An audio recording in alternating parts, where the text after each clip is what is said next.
A Lapidar traz hoje para vocês o vídeo formativo semanal que trata da prescrição de fitoterápicos por profissionais de saúde com orientações para a rotina profissional.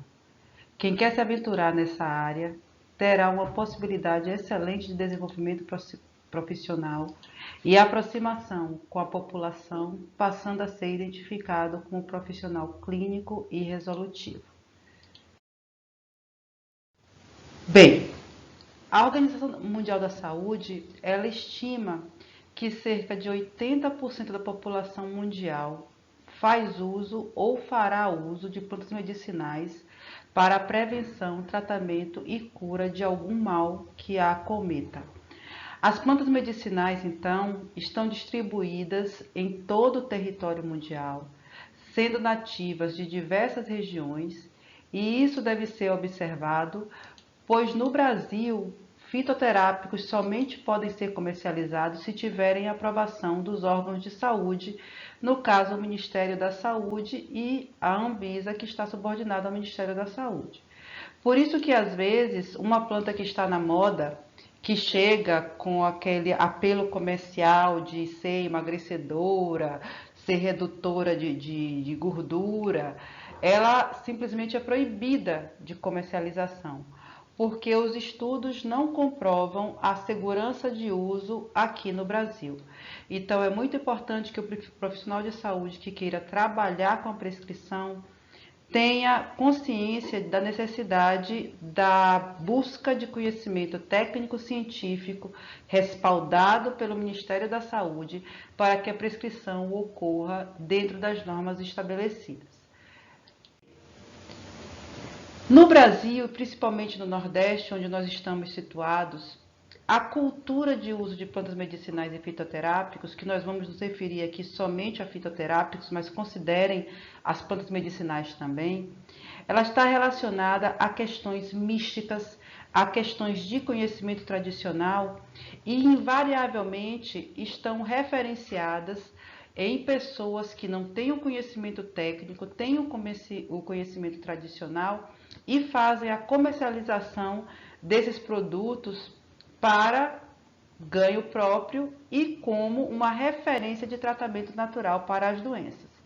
Nós temos algumas representações, inclusive essa representação de possível prescrição e ainda as garrafadas, que é um tipo de comercialização de produtos naturais bem comum aqui na região Nordeste. Então, essas questões culturais, elas devem ser observadas, porque o paciente, quando vier para você para ter a prescrição, ele vai trazer essas questões. E uma coisa que deve ser bem fundamentada no processo de prescrição é que deve haver a criação de um vínculo entre você, profissional de saúde, e o seu paciente, para que haja confiança na transferência das informações e que seu paciente ele tenha a adesão necessária ao tratamento. Se a adesão ao medicamento convencional já é difícil, ao medicamento fitoterápico é um grande desafio que deve ser alcançado e trabalhado pelos profissionais de saúde dessa área. Uma outra coisa que deve ser avaliada é a cultura de que o que é natural não faz mal. Essa máxima ela não é verdadeira no âmbito da prescrição de plantas medicinais, porque ainda hoje vários eventos tóxicos são relatados no Centro Antiveneno e em outros órgãos de monitorização de possíveis eventos tóxicos relacionados ao uso indevido de plantas medicinais. E ainda, dentro da prescrição, mesmo com toda a fundamentação técnico-científico, é possível que existam alguns problemas de eventos tóxicos, como os relatados aqui nesse quadro, com hipérico perforato, que é um medicamento utilizado para a depressão, Strychnos vomica, que não é tão utilizada atualmente, pipermetístico, que é o cava-cava, que é um medicamento utilizado para o tratamento da ansiedade, e a valeriana, que é um sedativo, que é utilizado também. E esses produtos eles podem causar efeitos tóxicos de um grau de seriedade considerável. Pois bem, quem é que pode prescrever? sempre respeitando os princípios éticos, as resoluções dos conselhos de classe, a todas as regulamentações que regem a sua profissão de saúde. Nós temos o médico, que pode prescrever todos os fitoterápicos de acordo com o diagnóstico e necessidades dos seus pacientes.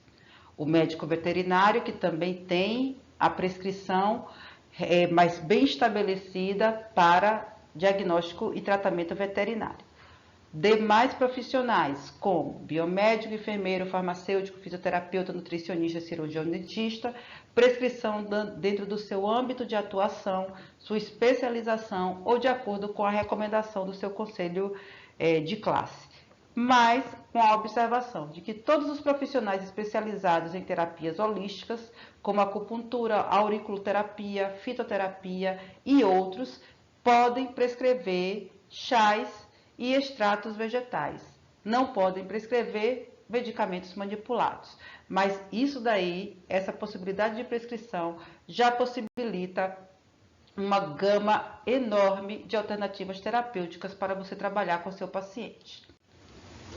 O que é que nós podemos prescrever? Dentro da fitoterapia, nós temos algumas opções de prescrição que vão desde o conhecimento tradicional lá do chá, que nossa avó fazia, até o medicamento fitoterápico mais tecnologicamente produzido que você puder imaginar. Então, dentro da fitoterapia, nós podemos prescrever planta medicinal, que é a planta fresca, droga vegetal, que é a planta seca, estabilizada e que passa por determinados controles de qualidade. Esses dois dando origem ao chá, a produtos tradicionais e o medicamento fitoterápico.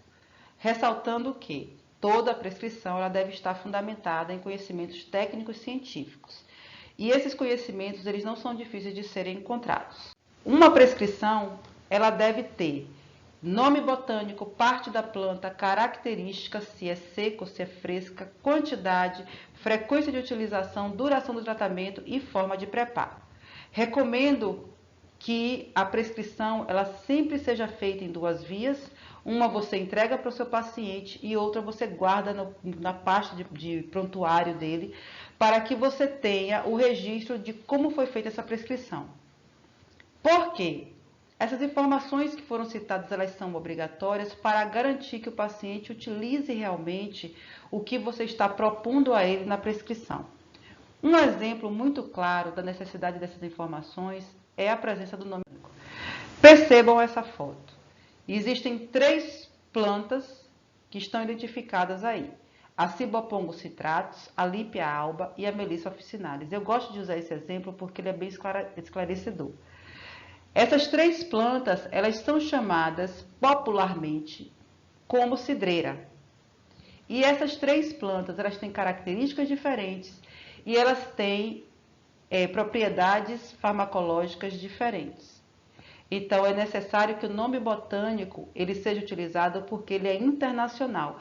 A planta vai ser conhecida pelo nome científico, nome botânico, em todo o mundo. Então, isso faz com que você tenha uma garantia do que você está prescrevendo para o seu paciente.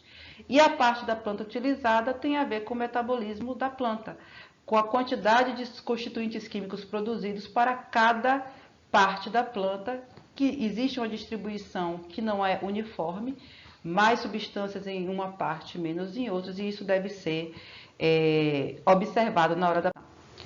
Outras informações que são extremamente importantes. Primeiro, fazer um informativo com orientações quanto ao uso daquele chá e daquele produto de extração. E depois, conhecer mecanismos de ação, a ação sinérgica dos fitocomplexos, as possibilidades de interações medicamentosas e os possíveis efeitos colaterais. Porque o chá, ele não tem bula. Então, o paciente ele tem que ter acesso a toda a informação que esclareça qualquer dúvida que ele tenha em relação à utilização do chá. Ainda em relação ao chá, onde eu vou encontrar informações que me permitam iniciar meu processo de prescrição. Resolução 10 de março de 2010, que dispõe sobre a notificação de drogas vegetais. Nessa resolução existe uma tabela com mais de 50 espécies vegetais que você vai encontrar desde o nome científico até as restrições de uso e as possibilidades de interação medicamentosa. Aqui nós trazemos o exemplo da cidreira, as duas espécies que são identificadas como cidreira, a falsa cidreira e a cidreira verdadeira, para vocês poderem olhar e acompanhar quais são as diferenças e semelhanças que existem entre as espécies. Então, no âmbito dos medicamentos fitoterápicos, agora sim, nós temos a possibilidade da prescrição do medicamento manipulado e do medicamento industrializado. No caso do medicamento manipulado, nós já vimos que existem algumas restrições em determinadas profissões de saúde. Então, procura a legislação pertinente à prescrição no seu âmbito profissional e veja o que é liberado e o que é restrito. Lembrando sempre que é para medicamentos sem prescrição médica. No medicamento manipulado, é importante ter o nome do paciente, o nome botânico, a forma de uso, a posologia, e aconselho a acrescentar as formas de contato do paciente, as interações medicamentosas e possíveis efeitos colaterais, porque o medicamento manipulado também não tem bula. E aconselho também que seja feito em 2 vias e que seja guardada uma via no seu estabelecimento de saúde para que você tenha o acompanhamento do que foi prescrito para o paciente. E o medicamento industrializado, que é o mais fácil, porque ele já vem formalmente concebido com bula, com forma farmacêutica, sendo assim mais tranquila a prescrição para o profissional. Na Instrução Normativa número 2 de 2014, tem uma lista de medicamentos fitoterápicos de registro simplificado, que também pode servir de base para o início do seu processo de prescrição. Então, lá tem medicamentos que são obrigatórios de serem comercializados com prescrição médica e medicamentos sem prescrição médica. E também já dão uma ampla gama de possibilidades de alternativas terapêuticas para você trabalhar com seu paciente. Também existem os compêndios oficiais que você pode consultar para poder fazer sua prescrição, como é o caso do memento fitoterápico daqui do Ministério da Saúde, o formulário de fitoterápicos da Farmacopeia Brasileira e os compêndios da Organização Mundial de Saúde, que trazem monografias de plantas que podem ser utilizados também como uma literatura oficial aqui no Brasil. No memento fitoterápico, a gente vai encontrar todas as informações que são necessárias para o processo de prescrição. Então, as interações medicamentosas, as formas farmacêuticas, contraindicações, algumas plantas trazem já farmacocinética, farmacodinâmica, o que acontece na superdosagem. Então, é uma bula do medicamento fitoterápico ou que você pode utilizar como referência para você prescrever o medicamento fitoterápico. E a monografia dessas espécies que foram utilizadas para o memento estão disponíveis na Biblioteca Virtual do Ministério da Saúde. Mais informações, se vocês quiserem tirar alguma dúvida, quiserem conversar comigo, entrem em contato pelo WhatsApp, pelo Instagram e pelo Facebook da Laptar, que assim que possível eu entrarei em contato com vocês. Isso é o que nós temos por hoje. Vamos nos encontrar na próxima. Obrigada pela atenção.